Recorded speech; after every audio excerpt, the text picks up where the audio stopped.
కూడి వచ్చిన సంఘ పిల్లలైన మీ అందరికీ మన ప్రభును రక్షకుడునైన యేసుక్రీస్తు నామంలో హృదయపూర్వకమైన వందనాలు తెలియజేస్తున్నాను. అందరికీ నా వందనాలు. రోమీయులు రాసిన పత్రిక 1వ అధ్యాయం 1వ వచనం. రోమీయులు రాసిన పత్రిక 1వ అధ్యాయం 1వ వచనం. యేసుక్రీస్తు దాసుడను అపోస్తుడుగా ఉండుటకు పిలవబడిన వాడను, దేవుని సువార్త నిమిత్తము ప్రత్యేకింపబడిన వాడినైన పౌలు, రోమాలో ఉన్న దేవుని ప్రియులందరికీ అనగా పరిశుద్ధులుగా ఉండుటకు పిలవబడిన వారందరికీ శుభమని చెప్పి రాయినది. చాలండి. ఇందులో ఒకే ఒక మాట మనం ఆలోచించేద్దాం. యేసుక్రీస్తు దాసుడను అనే పదం మీద మనము ఈ దినాన్ని కొన్ని మాటలు నేర్చుకుందాం. అపోస్తలుడైన పౌలు రోమీలో ఉన్న పరిశుద్ధులకు ఈ ఉత్తరాన్ని రాస్తూ చెప్తున్న మాటలు మనము అనేక విషయాలు మనం చూస్తాం. అయితే ఈ మాటలు తన్ను తాను పరిచయం చేసుకునే విధానం, ఎక్కడికైనా మనము ఉద్యోగాలకు వెళ్ళినా, ఎక్కడైనా మనము మన చదువుకోవడానికి వెళ్ళినా, ఒకవేళ టెల్ అబౌట్ యువర్ సెల్ఫ్ అంటారు, అంటే నీ గురించి చెప్పు అంటారు. అప్పుడు మన పేరు, మనం ఎక్కడి నుంచి వచ్చాం, మనం ఎంతవరకు చదువుకున్నాం, అసలు మన గోల్ ఏంటి అనేది మన గురించి చెప్పుకుంటాం. అలాగే రోమా సంఘానికి ఉత్తరాన్ని రాస్తూ, పత్రిక రాస్తూ అపోస్తలుడైన పౌలు ఏం చెప్తున్నాడంటే, నేను యేసుక్రీస్తునకు దాసుడను అంటే దాని అర్థం ఏంటి అని మనం చూస్తే, గ్రీక్లో డోలోస్ అనే పదాన్ని వాడారు. అంటే మూల భాష, బైబిల్ రాసిన ఆ భాషలో మనం చూస్తే డోలోస్ అనే పదాన్ని వాడారు. అంటే దాని అర్థం బానిస. అంటే దాని అర్థం ఏంటండి? దాసుడను అంటే దాని అర్థం ఇంగ్లీష్లో అయితే స్లేవ్ అంటారు, తెలుగులో బానిస. ఇప్పుడు పౌలు ఏం చెప్తున్నాడు? యేసుక్రీస్తునకు నేను, ఆ దాసుడనే పదంలో మనం ఏం పెట్టుకోవాలి ఇప్పుడు? బానిసను. చూడండి, ఎవ్వరు కూడా నేను బానిసను అని చెప్పుకోవడానికి ఇష్టపడతామా? ఇష్టపడం. ఒక మాటలో చెప్పాలంటే, మనం ఎవరి దగ్గర అయితే మనం పని చేస్తున్నామో, ఎవరి దగ్గర అయితే మనము మన జీవితాన్ని, మన పోషణకు మనం కష్టపడుతున్నామో, వారి దగ్గర మనం ఎవరో దాసులము. అంటే దాని అర్థం ఏంటి? బానిస అని అర్థం. ఈరోజు గమనించగలిగితే పూర్వం, ఈవెన్ ఇప్పుడు కూడా ఆ పద్ధతి ఉండొచ్చు. ఏంటి ఆ పద్ధతి అంటే, చాలామంది అప్పు తీసుకుంటారు, డబ్బులు తీసుకొని తిరిగి చెల్లించవలసిన టైంలో ఒకవేళ వారు చెల్లించడానికి స్తోమత లేకపోతే, ఇంకా మన దగ్గర ఇంకా స్కోప్ లేకపోతే, ఆ టైంలో యజమానుడి దగ్గర పనివాడిగా ఉండిపోతారు. అంటే ఆ బాకీ తీరునంత వరకు కూడా ఒకరి చేతి క్రింద ఏమైపోవాలంటే ఉండాలి. అలా ఉంటే ఆ బాకీ తీరిపోయినంత వరకు మనం ఎవరం? బానిసలం. ఎవరికి? యజమానుడి దగ్గర బానిసలుగా ఎంతవరకు అంటే మనము మన బాకీ తీర్చేంత వరకు. ఈరోజు పూర్వం కూడా మనం గమనించగలిగితే, సంతలో మనం ఎలాగైతే కూరగాయలు కొనుక్కుంటున్నామో, సంతలో మనం ఎలాగైతే మార్కెట్లో పశువుల మార్కెట్ ఉంటుంది, పశువులు కొనుక్కుంటున్నామో, అలాగే మనం పూర్వం చూస్తే సంతలో కూరగాయలు కొన్నట్లు, పశువులు కొన్నట్లుగానే మనుషులు కూడా కొనేవారు. అదే సమయంలో మనము పశువులు కొనేటప్పుడు ఒక లేబుల్ ఉంటుంది, చెవు దగ్గర ఒక సింబల్ వేస్తారనమాట. అంటే దాని అర్థం ఏంటి? ఇది నాది అని చెప్పడానికి. అలాగే ఇంకా మనం కొంచెం ముందుకు వెళితే, ఈరోజు మనం ఏ వస్తువు కొన్నా కూడా అది మనదే. మన దగ్గర ఉంటే అది మనది అవుతుంది. అలాగే ఒక మనిషి అయినా, లేకపోతే ఇందాక నేను చెప్పినట్లుగా అపోస్తలుడైన పౌలు దేవుడికి దాసుడని చెప్పుకున్నట్లుగా మనం గమనించగలిగితే, అక్కడ మనము దాసుడు అంటే మనం చూస్తూ ఉన్న పదం ఏంటంటే బానిస అని చూస్తున్నాం. అయితే వాక్యంలో మనం గమనించగలిగితే పౌలు అంటాడు, నేను యేసుక్రీస్తునకు బానిసను. పాత నిబంధన గ్రంథంలో బానిసత్వంలో ఉన్నారు ఎవరు? ఇజ్రాయేలీలు.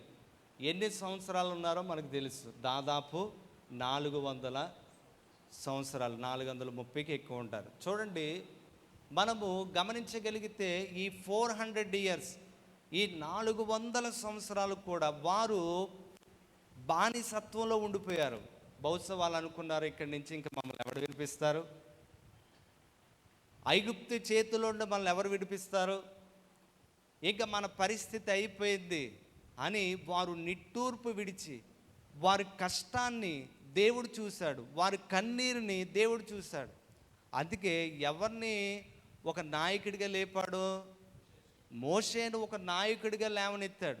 ఎందుకనంటే to redeem from the bondage of slavery, అంటే బానిసత్వం నుండి వారిని బయటికి తీసుకురావాలని. గమనించగలిగితే బానిసత్వ బ్రతుకు ఎలా ఉంటుంది?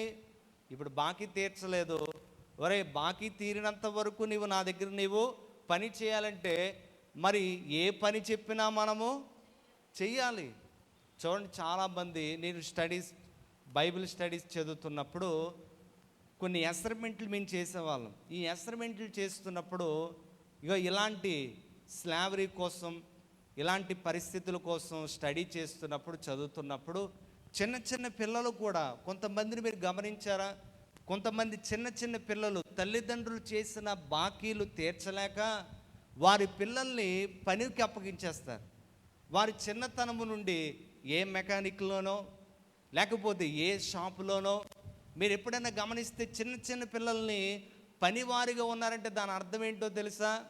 మీరు వెళ్ళి అడగండి, నేను ఇక్కడే పని చేస్తున్నాను, నేను ఇక చదువుకుంటలేదు అన్న బ్యాచ్ అందరూ ఎవరంటే తల్లిదండ్రులు ఒకవేళ వారు కట్టలేని పరిస్థితుల్లో పిల్లల్ని ఏం చేసుకుంటారంటే పనికి తీసుకుని వెళ్ళిపోయిన యజమానులు చాలామంది ఉన్నారు.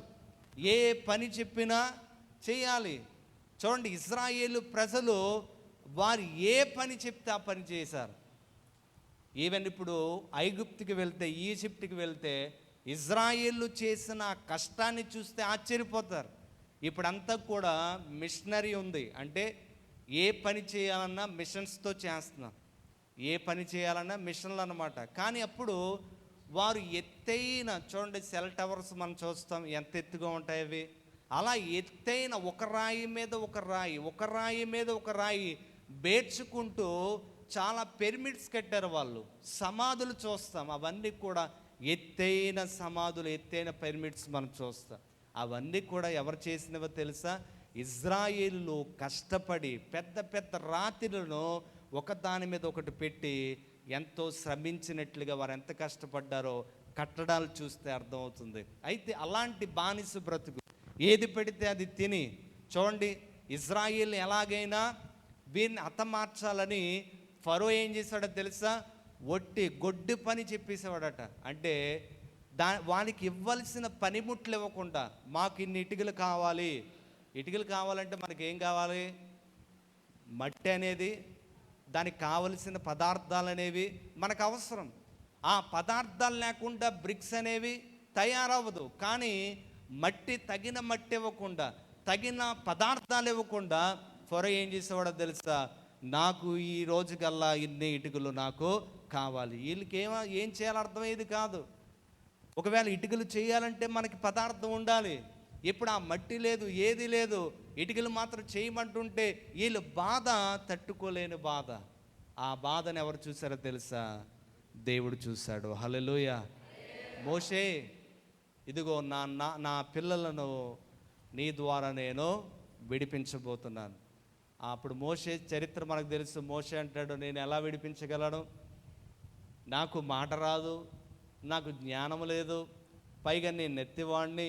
ఈ స్టోరీ మనకు తెలుసు. అయినా దేవుడు తన ఉచితమైన కృపచేత 400 సంవత్సరాలు, పూర్వం ఎక్కువ సంవత్సరాలు బ్రతికారు, 400 సంవత్సరాలు దాటి పైబడి వారు బానిస బ్రతుకులో ఉంటే వారిని ఒక నాయకుని దేవుడు లేపి విడిపించాడు.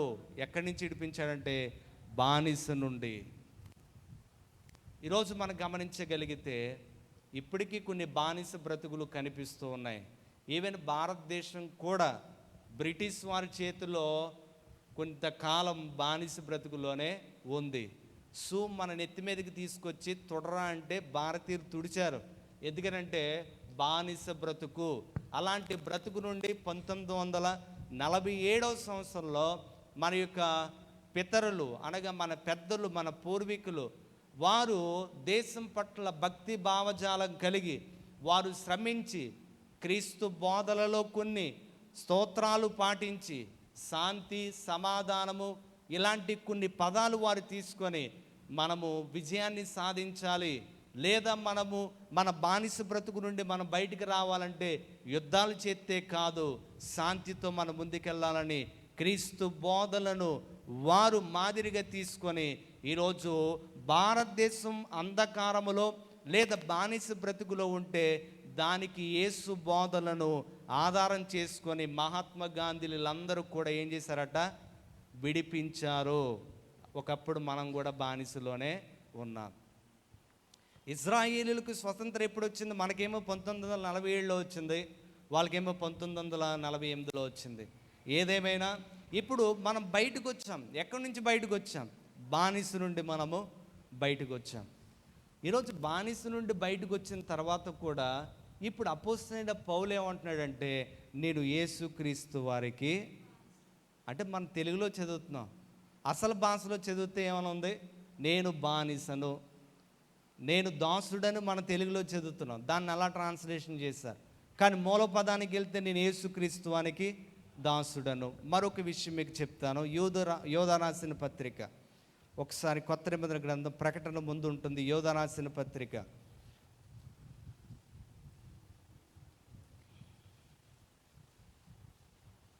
తీసారా? మొదటి వచనం, యేసుక్రీస్తు దాసుడను. ఎవరు ఈ మాట చెప్తుంది? యోధా గారు.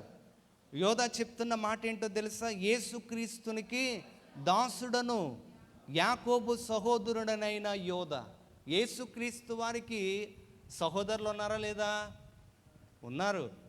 యేసుక్రీస్తు వారు పరిశుద్ధాత్మ శక్తి ద్వారా మరియా గర్భం ధరిస్తే మరియా కనిన కుమారుడైన మనము యేసుక్రీస్తు వారిని చూస్తాం. ఆయన పుట్టుక ప్రత్యేకమైంది. కానీ యోసేపు మరియా కలయిక ద్వారా పుట్టిన వారు ఉన్నారు. అందులో ఎవరు? ఇప్పుడు మనం మాట్లాడుకుంటున్న యోధా. ఈ యోధా ఎవరు? ఇప్పుడు యేసుక్రీస్తు వారికి సహోదరుడు. యేసుక్రీస్తు వారికి సహోదరుడను అని రాసుకోవాలి. కానీ ఎలా రాశాడు ఆయన? యేసుక్రీస్తుకి దాసుడను. అంటే నా యొక్క ఒక మాటలు చెప్పాలి, నా అన్నకు నేనే బానిసను. ఎవరు చెప్తున్నారు ఈ మాట? అదే పరిస్థితిలో మనం ఉంటే యేసుక్రీస్తు వారికి నేను తమ్ముణ్ణి అని రాద్దాం, యేసుక్రీస్తు వారికి రక్త సంబంధం రాద్దాం. కానీ మరి యోధా తన పత్రిక ప్రారంభించేటప్పుడు ఎలా ప్రారంభించాడంటే, యేసుక్రీస్తుకి దాసుడను. ఈరోజు ఒకప్పుడు మన బానిస నుండి బయటకు వచ్చాం. ఇప్పుడు వీళ్ళు అంటారు నేను దాసుడును. అంటే ఏంటి? ఒక వ్యక్తి క్రింద మనము పనివారం. ఒక వ్యక్తి దగ్గర మనము మన జీవితాన్ని మనం గడపడం, ఒక వ్యక్తికి మనం సరెండర్ అయిపోవడం, ఒక వ్యక్తికి మనము అంకితమైపోవడం, అలాంటి విధంగా వీళ్ళు మాట్లాడుతూ ఉన్నారు. ఇంతకీ ఎందుకు ఆ పదజాలం వాడారు, ఎందుకు ఆ పదాన్ని వాడవలసి వచ్చిందని మనం గమనించగలిగితే, యేసుక్రీస్తు వారు ఈ లోకానికి వచ్చిన తర్వాత చూడండి, ఆయన చేసిన త్యాగం మనం చూస్తే, మనం ఏ బంధకాల్లో అయితే ఉన్నామో, ఏ బానిస బ్రతుకుల్లో అయితే మనం ఉన్నామో, ఆ బానిస బ్రతుకు నుండి దేవుడు మనల్ని విడిపించాడు. కాబట్టే ఇప్పుడు పౌలు ఏమంటున్నాడో తెలుసా? మనము యేసుక్రీస్తు వారు మనకి యజమానుడైతే ప్రేమతో మనం ఏం చేయాలంటే క్రీస్తునకు మనము దాసులమైపోవాలి. ఎందుకంటే ఆయన మనల్ని ప్రేమించాడు. ఎలా ప్రేమించాడు? ఇప్పుడు మనం ఇందాక ముందు మాట్లాడుకున్నాం, ఒక వస్తువు మనది అవ్వాలనుకోండి, మనం కొంటే ఏమైపోద్ది? మంది. ఇప్పుడు యేసుక్రీస్తు వారు కూడా మనల్ని కొన్నారట. ఎలా కొన్నారు? డబ్బులతో కొన్నారా? వెండి బంగారంతో కొన్నారా? మనం గమనించగలిగితే పత్రికల్లో మనం గమనిస్తూ ఉంటాం. ఒకసారి మనం చూద్దాం.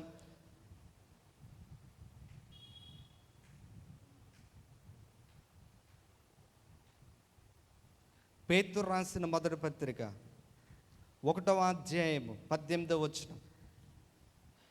పేతురు రాసిన మొదటి పత్రిక 1వ అధ్యాయము 18వ వచనం. పితృపరంపరమైన మీ వ్యర్థ ప్రవక్తను విడిచిపెట్టినట్లుగా వెండి బంగారముల వంటి క్షయ వస్తువుల చేత మీరు విమోచింపబడలేదు కానీ అమూల్యమైన రక్తము చేత, అనగా నిర్దోషమును నిష్కలంకమునగు గొర్రెపిల్ల వంటి క్రీస్తు రక్తము చేత విమోచింపబడితిరని మీరు ఎరుగుదురు కదా. చూడండి, ఇక్కడ మనం చూస్తే మనము ఎలా విమోచింపబడ్డాం? అమూల్యమైన రక్తము చేత మనము కొనబడిన వారం. ఆ విధముగా నిర్దోషమైన రక్తము చేత మనము విడిపింపబడిన వారం. లేకపోతే మనం దేంట్లో దాసులుగా ఉన్నాం? పాపానికి దాసులుగా మనము ఉన్నాం. చూడండి, ఒక వస్తువు, మనం 6 అడుగులు ఉంటున్నామండి. ఒక 6 అడుగులు ఉంటున్న మనము 3 అడుగులు, ఎంత 3 అడుగులు కూడా 3 ఇంచెస్ కూడా ఉండదు, 3 అంగుళాలు ఉంటుందేమో సిగరెట్, లేకపోతే ఒక బీడి, లేకపోతే ఒక చిన్నవి, దానికి బానిసలు అయిపోలేదా? ఒక 6 అడుగులు లేదా 4 అడుగుల వ్యక్తి ఇప్పుడు దేనికి చిన్న వ్యసనాలకి ఏమైపోయాడు? బానిస అయిపోయాడు. అంటే అది ఆ పాపము, ఆ బానిస ఏం చేస్తుందంటే ఏలుబడి చేస్తుంది. ఇలా ఎన్నో పాపాలు మనం చేస్తూ ఉంటే అక్కడ నుండి ఆయన విడిపించాడట, ఆ శాపము నుండి విడిపించాడట. మన పితరులు పొందుకున్న ఆ శాపము, ఆజ్ఞ అతిక్రమమే పాపం. ఆ లోపము నుండి, ఆ పాపము నుండి దేవుడు మనల్ని పవిత్రపరచడానికి ఆయన మనలను కొన్నట్లుగా మనము గమనిస్తూ ఉంటాము. హల్లెలూయా. మన గురించి ఒక్కసారి మనం చూస్తే రోమీయులకు రాసిన పత్రిక, మనం ఎలాంటి వారం ఒకసారి చూద్దామా? ఒకసారి 6వ అధ్యాయము 19వ వచనం. మీ శరీర బలహీనతను బట్టి మనుష్య రీతిగా మాట్లాడుచున్నాను.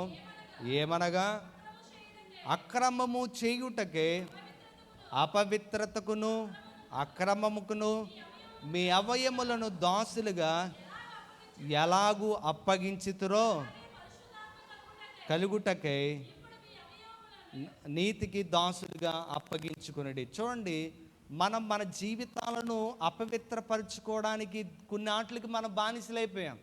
దాసులు అంటే ఏంటండి? కొన్నాట్లకి బానిసలైపోయాం.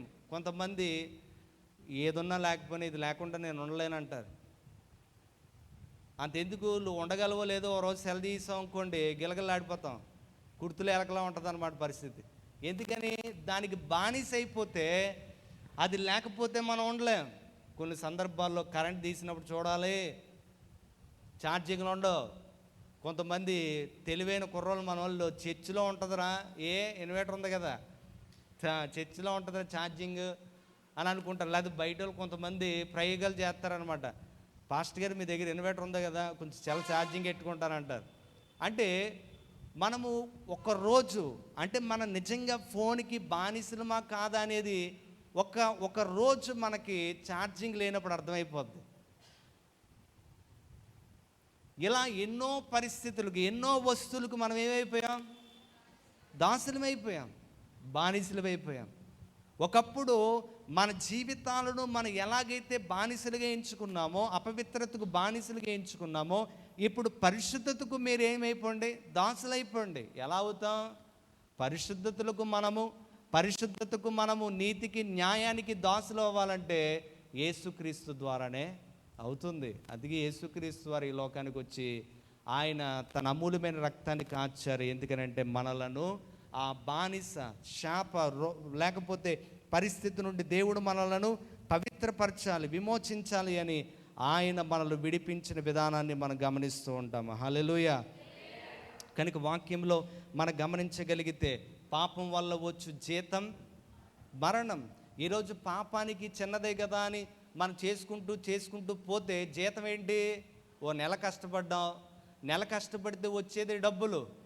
అదే నువ్వు ఈ లోకమునికి లేకపోతే లోకాస్తుల్లో మన జీవితాన్ని గడుపుకుంటూ పోతూ ఉంటే చివరికి మనకు వచ్చేది ఏంటంట? జీతం.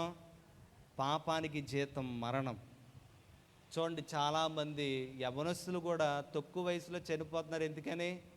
ఆ పాపం వారు చేస్తున్న లేకపోతే వ్యర్థమైన జీవితాలు, సాంగత్యాల వల్ల ఇన్ టైంలోనే వారికి ఇంకా బోల్డ్ సమయం ఉంది, కానీ నిండా 25 రాకముందే వారు వారి జీవితాలను ముగిస్తూ ఉన్నారు. కారణం ఏంటో తెలుసా? పాపానికి జీతం మరణం. మరణం ఏం చేస్తుందో తెలుసా? మనల్ని విడిచిపెట్టదు. అందుకే మన జీవితాన్ని ఉన్నంతకాలం ఆరోగ్యంగా, దేవునికి ఇష్టముగా మన జీవితాన్ని ముందుకు నడిపించుకోవాలి. మరణం అందరికి వస్తుంది, కానీ నీ సమయానికి ముందు నువ్వు ఎలా చనిపోతావు? నీకు ఒక టైం ఉంది కదా, నీకు ఒక టైం పీరియడ్ ఉంది. దేవుడు ఒక టైం మనకు పెట్టాడు. ఆ టైంకి ముందు మనం ఎలా వెళ్ళిపోవాలి? ప్రసంగి గ్రంథంలో ఈ మాట చూస్తుంది.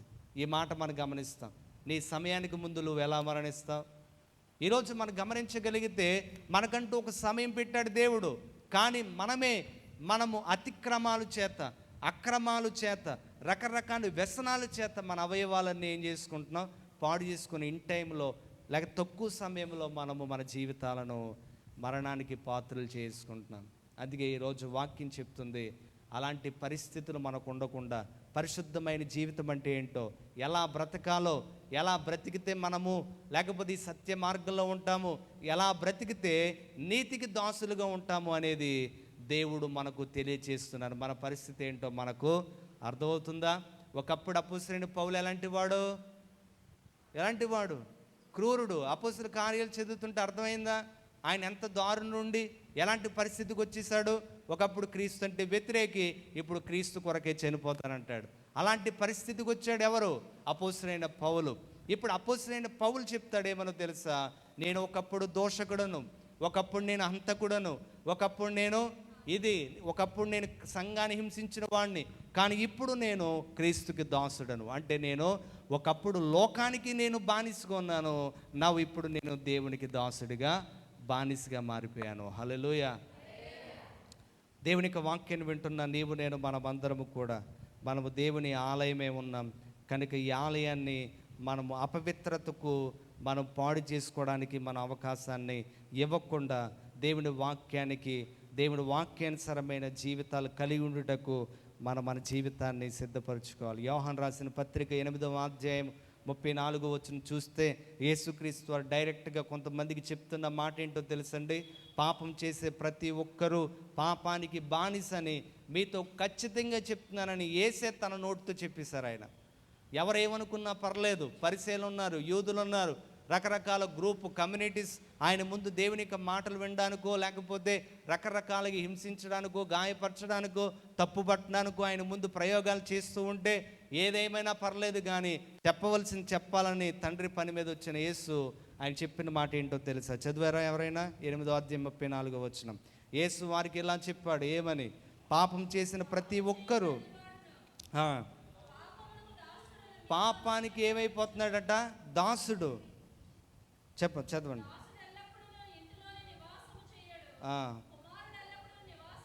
చెయ్యను అంటే ఇక్కడ పోలికలు చెప్తున్నాడు. బానిస బ్రతుకంటే ఏంటో, కుమారుడి యొక్క జీవితం అంటే ఏంటో తెలియచేస్తున్న సందర్భం. అయితే పాపం చేసిన ప్రతి వాడు ఏటట?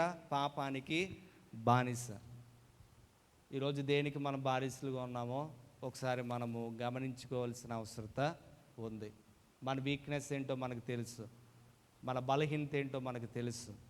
దేవుడు ఆ బలహీనత, ఆ పరిస్థితులన్నిటి నుండి విడిపించాలనే ప్రభు మన కోసం వచ్చారు. అయినా చిన్న వాటికి మనము బానిసలైపోతే ఈరోజు మనము యేసుక్రీస్తు వారికి దాసులుగా ఉండవలసిన మనము చిన్న వాటికి మనం ఏమైపోతున్నాం? బానిసలైపోతున్నాం. చిన్నవి మనల్ని ఏం చేస్తున్నాయి? ఏలుబడి చేస్తున్నాయి. బండి మన చేతిలో ఉండాలా? బండి చేతిలో మనం వెళ్ళిపోవాలా? బండి మన చేతిలో ఉండాలి. బండి మన చేతిలో ఉండాలంటే ఎంతవరకు మనం ఎక్సలేటర్ తిప్పాలో అంతవరకు తిప్పాలి. ఉందని గేర్లన్నీ వేసి ఎంత ఉందో అంత తిప్పేసాం అనుకోండి, ఆ తర్వాత పాట పాడేయడమే. ఏ పాట? నాలాటుని పిలిచి ఓ బాక్స్ రెడీ చేసి పరదేశులము ప్రియులారా, ఇంకా యాత్ర ముగించినట్టే. ఏంటండి? బండి మన చేతిలో ఉండాలి. కొంతమంది గుర్రం రైడ్ చేస్తారు, గుర్రం చేతిలోకి వెళ్ళిపోకూడదు. గుర్రం ఎవరి చేతిలో ఉండాలి? మన చేతిలో ఉండాలి. అది మన కంట్రోల్ చేయగానే మన చేతిలో లేకపోతే అది మన కంట్రోల్ చేసింది అనుకోండి, మన గుర్రం కింద ఉంటాం, గుర్రం మన మీద ఉంటుంది. అందుకే చిన్న విషయాలకు మనం ఏమైపోకూడదు? బానిసలైపోకూడదు. ఒకవేళ బానిసలు అవుతే దేనికి బానిసలు అవ్వాలంటే దేవునికే బానిస అవ్వాలి. ఆయనకి బానిసలు ఏంటండి అని అనుకోవద్దు. అది నీతితో కూడిన పదం. ఆయనకి ఎందుకు మనం అవ్వాలి అంటే ఆయన మనల్ని కొన్నాడైనా. ఒక వస్తువు కొంటే ఇది నాది అని తొడగొట్టి ఎలా చెప్తామో, సవాల్ చేస్తామో, ఎలాగైతే వాదన చేస్తామో ఇది నాదిరా అని పక్కవాడంటే ఇది నీది ఎలా అవుతుంది, ఇదిగో ఆధారం అని ఎలా చూపిస్తామో, యేసుక్రీస్తు వారు అలాగే మనల్ని కొన్నాడట ఆయన తన పరిశుద్ధమైన రక్తం చేత. హల్లెలూయా. కనుక మనం మనవారము కాదు, మనము దేవునికి చెందిన వారము. హల్లెలూయా. 1 కొరింథీయులు రాసిన పత్రిక, నేను ముగిస్తాను, ఒక 5 నిమిషాల్లో ముగిస్తాను. 1 కొరింథీయులు రాసిన పత్రిక 6వ అధ్యాయం 19వ వచనం. 1 కొరింథియన్స్. అనుగ్రహింపబడింది ఎరుగరా, మీరు మీ సొత్తు కాదు, మీరు విలువ పెట్టి కొనబడిన వారు గనుక మీ దేహముతో ఎవరిని మహింపరచాలి? దేవుణ్ణి మహింపరచుడి. హల్లెలూయా. చూడండి, క్లియర్గా వాక్యంలో మనం చూస్తున్నాం 6:19లో ఏమనంటే, చూడండి నాతో పాటు చెప్తారు 20వ వచనం. విలువ పెట్టి కొనబడిన వారము గనుక మీ దేహముతో దేవుణ్ణి మహింపరచుడి. ఎవరు విలువ పెట్టుకున్నారు మనలను? యేసుక్రీస్తు వారు. చూడండి, మీరు మీ సొత్తు కాదు అంటే నా శరీరం, నా ఇష్టం. కొంతమందికి కొన్ని మాటలు చెప్తే, ఎందుకు అలా జీవిస్తున్నావు, లేదా ఎందుకమ్మా అలా ఉంటున్నావు అంటే మీరెవరో చెప్పడానికి, నువ్వెవడో చెప్పడానికి అంటే దాని అర్థం ఏంటి? నా శరీరం, నా ఇష్టం. ఇప్పుడు ఆ యొక్క విధానంలో మనం ఆలోచన చేస్తే నా శరీరం నా ఇష్టం అనడానికి లేదట. మనం ఒకప్పుడు అన్నావు, క్రీస్తుని అంగీకరించక ముందు, సత్యం ఎరగక ముందు నీ ఇష్టాన్ని చేసేటప్పుడు నా శరీరం నా ఇష్టం నువ్వెవడో చెప్పడానికి అని అన్నావు. ఇప్పుడు అలా అనడానికి వీల్లేదు. ఎందుకని? నీవు you are belongs to Christ, we are belongs to Christ. మన క్రీస్తుకు చెందిన వారు. అందుకని మనము నేను నా ఇష్టాన్ని నెరవేరుస్తాను అనడానికి కాదు, ఆయన చిత్తానికి మనం తల వంచడమే ఆయన ప్రేమిస్తున్నట్లు, ఆయన చిత్తానికి తల వంచడమే ఆయన న్యాయాన్ని ఇష్టపడుతున్నట్లు, ఆయన చిత్త ప్రకారంగా జీవించడమే నేను దేవునికి దాసుడని చెప్పుకోవడం. హల్లెలూయా.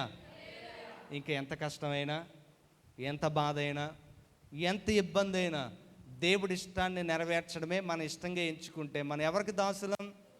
దేవునికి దాసులం. ఇప్పుడు యజమానుడు చెప్పినట్లుగా దాసుడు చేయకపోతే ఎంత నష్టం ఉంటుంది? ఇప్పుడు దేవుడు చెప్పినట్లుగా మనం చేస్తేనే మనం దేవునికి దాసులుగా మనం పిలువపరచబడుతున్నాం. అందుకే చూడండి, అపోస్తలుడైన పౌలు ఎంత చక్కగా తన కోసం ఆయన చెప్పుకున్నాడంటే, ఏమనంటే, ఏమని అనుకుంటారేమో, నేను దేవునికి దాసుడిని లేకపోతే బానిసను అని చెప్పుకుంటే నా చదువేమైపోద్ది, నా తెలివేమైపోద్ది, నా కుటుంబం ఏమనుకుంటారు? ఏం కాదట. ఆయన అనుకున్నాడు. కొన్ని సందర్భాల్లో ఆయన ఏం చెప్పుకున్నాడు తెలుసా? యేసుక్రీస్తు కొరకు నేను ఖైదీనైన పౌలుని అంటాడు. ఎవరి కోసం అంట ఖైదీ? యేసుక్రీస్తు కోసం ఖైదీ అయిపోయాడు. ఎందుకని? సత్యాన్ని ప్రకటిస్తూ ఉంటే ఆయన ఎక్కడ వేశారు? చెరసాలలో వేశారు. ఇప్పుడు ఎవరైనా చెరసాలకు వెళ్తే నేను జైలుకి వెళ్ళి వచ్చానని చెప్పుకుంటామా? లేకపోతే జైలుకి వెళ్ళి వచ్చిన తర్వాత మీటింగ్ పెడతామా? అందరికీ తెలిసేలాగా అమ్మగారికి, అయ్యగారికి వందనాలు, దేవుడు ఎంత గొప్ప కార్యం చేశాడంటే నేను జైలుకి వెళ్ళి 10 రోజులు ఉండొచ్చానని చెప్తామా? కానీ అపోస్తలుడైన పౌలు జైలుకి వెళ్ళాడట. జైలుకి వెళ్ళి ఏం చెప్తున్నాడో తెలుసా? నేను యేసుక్రీస్తును గూర్చి నేను జైలుకి వెళ్ళాను. తప్పుడు పని చేసి కాదట, మంచి మాటలు చెప్పునందుకు జైలుకి వెళ్ళాడు. హల్లెలూయా. ఒకవేళ నువ్వు దేవుని కోసం జైలుకి వెళ్తే మంచిదే, అంతే తప్ప ఏదో మర్డర్ చేసో, అబద్ధం ఆడిసో, లేదా నీది గాంధీ నీదని చెప్పేసి లాగేసుకోనో జైలుకి వెళ్తే మాత్రం అది దేవుని కోసం వెళ్ళినట్టు కాదు.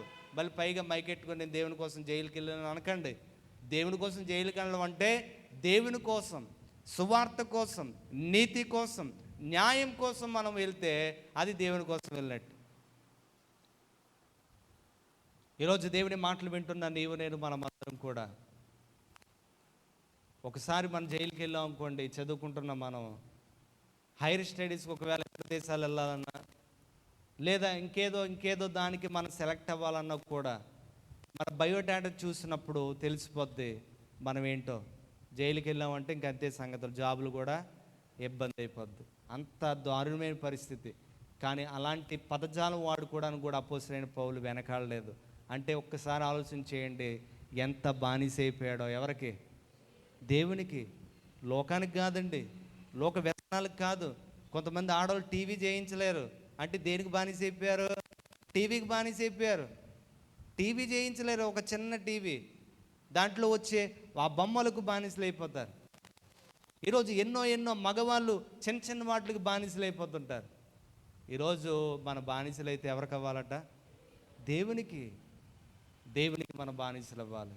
అది పౌలు ఎంత చక్కగా చెప్పాడు, యేసుక్రీస్తు తమ్ముడు ఎంత చక్కగా చెప్పాడు, యోధ గారు ఎంత చక్కగా చెప్పాడు. నా బ్రదర్కి నేను ఏమని పిలుచుకున్నాడు? నేను బానిసను. కనుక ఆ పదాన్ని మన దృష్టిలో పెట్టుకోగలిగితే మనము కూడా దేవునికి బానిసలమే. హల్లెలూయా. ఎవరు చేయలేని మేలు చేశాడు కాబట్టి మనం ఆయనకి బానిసలం. నీ అప్పంతా తీర్చేస్తే ఏం చేస్తావు? యజమాని దగ్గర నువ్వు ఏ చెప్తే చేస్తానండి అంటాం. నేను నీకు దోసండి అంటాం. ఎందుకని మన అప్పంతా తీర్చాడు కాబట్టి. ఇప్పుడు యేసుక్రీస్తు ఆ కోణంలో చూస్తే మొత్తం ప్రపంచానికి కావలసిన ప్రాయచిత్తానికి కావలసిన పరిశుద్ధమైన రక్తాన్ని ఆయన ఏం చేశాడు? ఆయన చెల్లించాడు. ఆయన దేహంలో ఒక్క రక్తపు బొట్టు కూడా లేదు. రక్తం అంటే ఏంటండి? ప్రాణం. ఇప్పుడు జ్యోతమ్మ గారు సాక్ష్యం చెప్పి ఏం చెప్పారు? నాకు బ్లడ్ చాలా తక్కువగా ఉందన్నారు. తక్కువగా ఉండకూడదు అంటే లేడీస్ కొంచెం బ్లడ్ ప్రాబ్లం అనేది మీకు ఉంటుంది. అయితే దాని తగ్గ డైట్ అనేది మీకు ఫాలో అవ్వాలి. ఏంటంటే ఈరోజు మనం గమనించగలిగితే బ్లడ్ ఉండవలసిన దానికంటే తక్కువగా ఉంటే ఇబ్బందే. చాలా అనారోగ్య పరిస్థితులకు మనం లోనైపోతూ ఉంటాం. కనుక బ్లడ్ అంటే, లేకపోతే రక్తము అంటే వాక్యం చెప్తుంది ప్రాణం. బ్లడ్డే లేకపోతే ప్రాణం లేనట్టు. యేసుక్రీస్తు వారు ఒక్క రక్తపు బొట్టు కూడా తనలో లేదు. ఈ shed his blood upon cross. యేసుక్రీస్తు వారి సిలువలో తన రక్తాన్ని ఏం చేశాడట? కార్చాడు. ఈవెన్ ఒక్క బొట్టు కూడా లేదు అనడానికి రుజువేంటి? ఆయన పొడిస్తే ఏమొచ్చిందో తెలుసా? నీళ్ళు వచ్చాయి. అంటే ఇంకా రక్తమేమీ లేదు. అంతగా అంటే పరిశుద్ధమైన రక్తం మన కోసం చిందిస్తే తప్ప మన పాపమునకు ప్రాయచిత్తం జరగదు. అందుకే రక్తాన్ని బలిపశువు అర్పించినా, ఎడ్లు అర్పించినా, మేకలు అర్పించినా, ఇంకే జంతువు అర్పించినా కూడా రక్తాన్నంతా చిందివేస్తారు. ఆ రక్తాన్నంతా కూడా మరి చిందించేస్తారు. అలాగే యేసు చిందించారు. అందుకే పౌలు అంటాడు, ప్రభువా నీకు నేను దాసుని. ఒక మాటలో చెప్పాలంటే నీకు నేను బానిసను. నువ్వు ఎలా ఉండమంటే అలా ఉంటాను. నీ కాల్ దగ్గర ఉంటామంటావా? నీ కాల్ దగ్గర పని చేస్తాను. ఏం చెప్తే అది చేస్తాను అనే విధానంకి వచ్చేసాడు అపోస్తలుడైన పౌలు. ఈవెన్ తన సొంత తమ్ముడు కూడా, యోధ తన సొంత సహోదరుడు కూడా యేసుక్రీస్తు వారికి ఎవరు చెప్తారండి నా అన్నికి నేను బానిసనని? ఎంత అహం అడ్డొచ్చేద్ది, ఎంత మనం ఎన్ని అడ్డొచ్చేస్తాయి మనకి బానిసని చెప్పుకోవడానికి. కానీ యేసుక్రీస్తు వారి సహోదరుడు చెప్పాడు. అంటే ఈరోజు మనం నేర్చుకోవాల్సిన విషయం ఏంటంటే దేవుని కొరకు తగ్గించుకోవడం, దేవుని కొరకు మనం బానిసలుగా ఆయనకే మార్చబడ్డం. ఇంక దేనికి మనం బానిసలు అవ్వడానికి వీలు లేదు. చూడండి, ఈ లోకంలో యేసుక్రీస్తు వారు వచ్చాక ఆయన చెప్పిన నీతి బోధల్లో ఒక బోధ ఏంటో తెలుసా? ఇగో మనం ఎవరి దగ్గరైనా పని చేస్తే మనము ఆయన యజమానుడిగా భావించి మర్యాదగా, ప్రేమగా, మనము నమ్మకంగా పని చేయాలని చెప్పాడు. యజమానుడికి దేవుడు చెప్పిన మాట ఏంటో తెలుసా? ఈవెన్ నిర్గమకాండం 21లో చూస్తే ఏంటంటే, మీరు మీ యొక్క పని వారిని ప్రేమతోనూ దయతో మీరు చూడండి. నీ దగ్గర పని చేస్తున్నాడు కదా అని చెప్పి ఎలా పడితే అలాగా చూడొద్దు. ఎందుకంటే ప్రభు యూదుడని లేదు, గ్రీసు దేశస్థుడని లేదు, అన్యుడని లేదు, అందరినీ సమానంగా ప్రేమించాడు. అందరినీ ప్రేమించాడు. అందుకే యజమానులారా మీ దగ్గర పని చేస్తున్న వారిని ప్రేమించండి. కొంతమంది దగ్గర పని చేయాలంటే నరకం అంట, అవునా? కొంతమంది పనివారు అంటారు, బాబోయ్ ఎవరి దగ్గరన్నా పని చేయొచ్చు కానీ వీడి దగ్గర పని చేయకూడదండి అని అంటారు. అంటే దాని అర్థం ఏంటి? ఒక నీచమైన పనులు చేయించేసి, భారమైన పనులు చేయించి, ఒక గొడ్డుగా ఏంటంటే పని చేయించుకుంటే యజమానులకి దేవుడు చెప్తున్న మాట ఏంటో తెలుసా? నీ దగ్గర ఉన్న వారిని కూడా నీవు బాధ పెట్టకు. అదే సమయంలో మనము కూడా మన యజమానుడి దగ్గర నమ్మకంగా పని చేయాలి, ప్రేమ బంధాలు కలిగి ఉండాలి. ఇంకా మనం చూస్తే యేసుక్రీస్తు వారి దగ్గరికి వచ్చేసరికి లోకములో ఉండే ఈ సందర్భాన్ని మన దృష్టిలో పెట్టుకొని దేవుని దగ్గరికి వచ్చేసరికి ఆత్మీయంగా మనం బానిసలుగా ఉంటే, దాసులుగా ఉంటే ఈ లోక సంబంధమైన అలవాట్లకి పద్ధతులకు కాదు, కానీ బానిసగా ఉంటే మన ప్రభు అయిన యేసుకు మాత్రమే మనము దాసులుగా ఉండాలి. అట్టి కృప దేవుడు మనకు అనుగ్రహించునుగాక. ఆమేన్. ప్రతి ఒక్కరు ప్రార్థన చేద్దాం.